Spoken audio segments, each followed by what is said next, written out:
What's up, you guys? Welcome back to the channel. My name is Handel. I'm back with another video. In this video, we're gonna be looking at match 3, another game from my CS50 class. We're gonna be making some changes to the game and pretty much complete assignment 3. So without further ado, let's just look at the requirements and see where we go from there.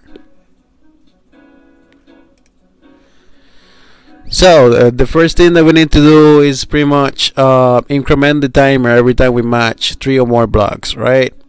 As is specified right here. So we're pretty much gonna be looking at this function that actually pretty much calculate the matches. So to do that,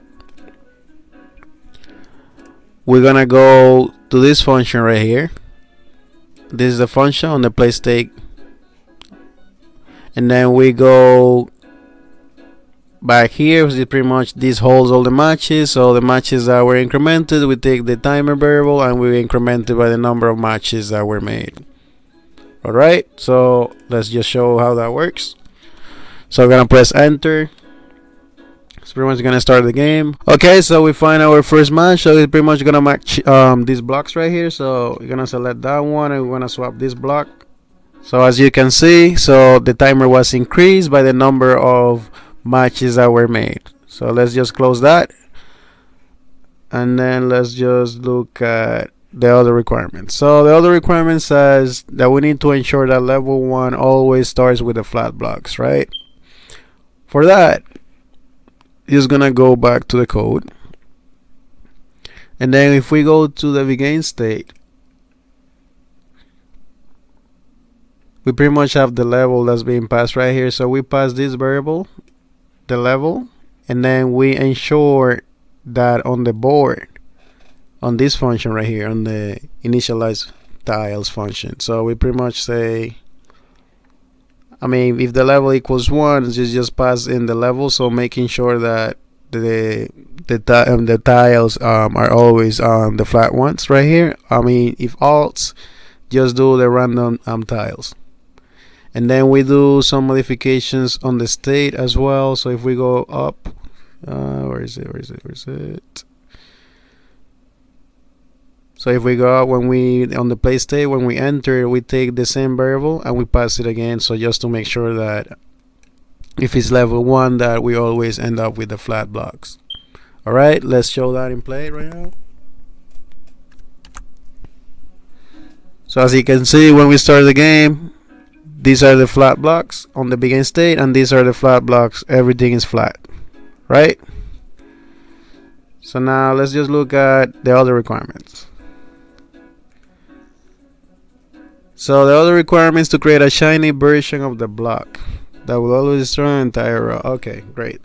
So for that, there's a little bit trickier. So let's just go through the code, and then I'll show you guys how that was how that plays out.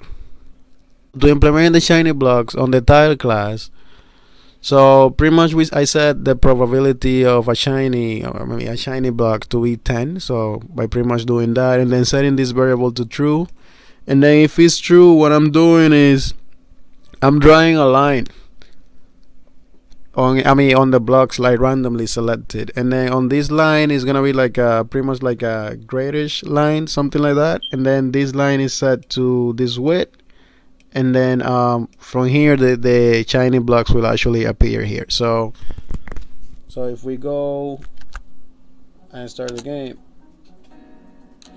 so these are pretty much the shiny blocks, the ones that have this line, these white lines right here, those are the shiny ones. Another part of the requirement was to create a shiny and destroy the entire row, right? Then destroy the entire row. So to do that, let's just stop that again, and then we're gonna go back to, there are a couple of changes that we have to make to the different classes right here. So to do that, we're gonna go to the board. On the horizontal matches, what we need to do is pretty much we check for the tile to see if it's actually a shiny tile, and then from here we just pretty much loop and insert all the tiles into a table itself. And then that's pretty much the same. I mean, it's the same code that we were running before, though. So the only difference is that we are checking for the shiny shiny tiles right here. That's the only thing we're doing differently here. So for that, and then on the play state.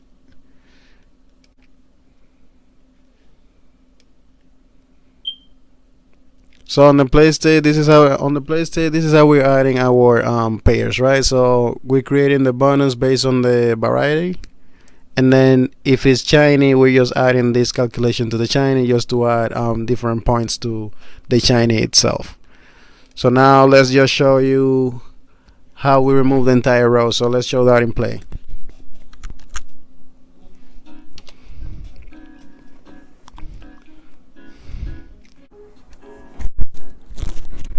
Okay, so by matching these 3 tiles right here, so we're gonna remove the row. There you go. So that shows how the row is removed from the board. This is the last requirement that we actually need to do. And then let's see what that says. Allow swapping only results in a match. If there are no matches available to perform, reset the board. There are multiple ways to. Okay. So for that, so the find matches function, so right here, so this is the function that we're using to check if there are matches on the actual board, right? So we check for this every time on the play state. Every time we make a match, we need to make sure there are matches for the player to actually make. So for that, we just run these 2 functions right here. So these functions actually perform the swap checks on by so this function actually performs the checks to see if there are matches on the actual board. I mean, it checks from the top, it checks from the right, from the left, and so on. And then this actually perform the actual swap of the tiles. So if we go back to the play state, on the play state, oh, right here. So on the play state, if we didn't find any matches, so the only thing we need to do is pretty much reinitialize the board until we actually find a match. Because if there are no matches for the player to make, that means it's game over. It won't be able to play anymore. So let's just show that in play.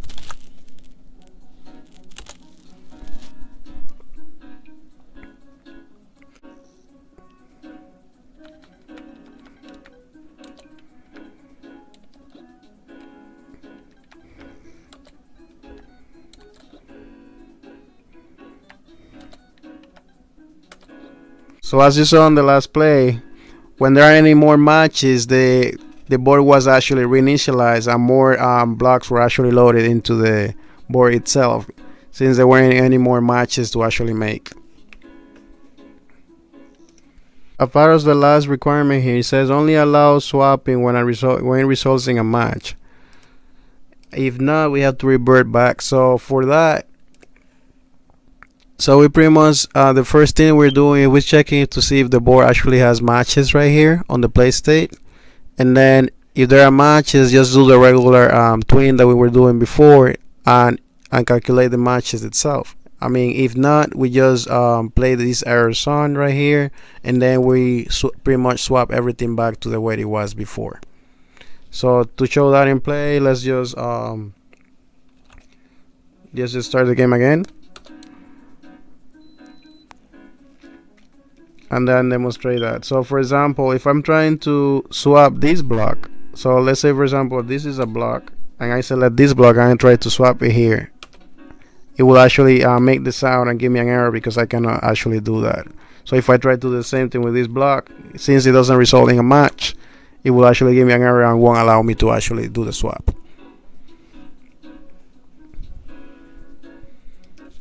Thanks for watching this video. See you on the next one.